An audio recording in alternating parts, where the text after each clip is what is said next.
थारोशा Sai Baba cattle farm के कारोबारी खातून के जानवर लूट लिए गए। साईं बाबा कैटल फार्म की खातून ने कराची प्रेस क्लब में प्रेस कॉन्फ्रेंस से खिताब करते हुए कहा कि एसएचओ थारोशा मुअत्तल करके फौरी कार्रवाई अमल में लाई जाए। 4 दिन पहले हुआ था थारूशा लिंक रोड पर। कराची से हम जानवर ख़रीद के लेके जा रहे थे। मेरे भाई था और एक मज़दूर था, 2 ड्राइवर थे, ट्रक ड्राइवर थे। कराची से हम लेके जा रहे थे थारूशा भान गोट है लिंक रोड पे। उधर जो है 4-5 अफराद थे। उन्होंने जो है क्या कहते हैं पहले गाड़ी रोकी।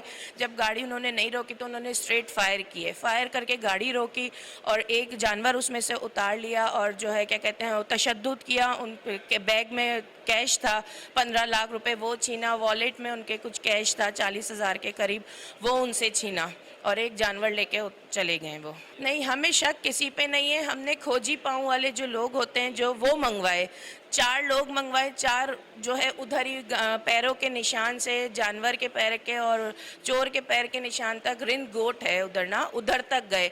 उसके बाद हमने खोजी कुत्ते मंगवाए, वो भी वहीं लेके गया। पुलिस हमारे साथ थी, तकरीबन 1000 से ज़्यादा लोग थे हमारे साथ।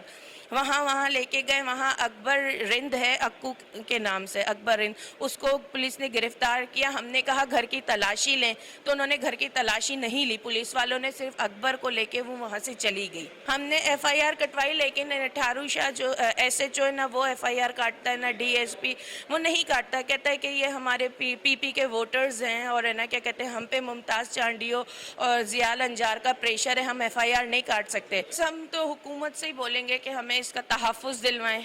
आज हमारे साथ हुआ है, कल और लोगों के साथ होगा। इन्होंने वज़ीर आला सिंध और डीआईजी शहीद बेनज़ीराबाद से गुजारिश की है कि इलाका एमपीए चोरों को तहफ़्फ़ुज़ फराहम कर रहे हैं, जबकि हमारे लाखों रुपए के जानवर फौरी तौर पर वापस दिलाए जाएं। Nadeem Siddiqui, metro 7 city news, Karachi.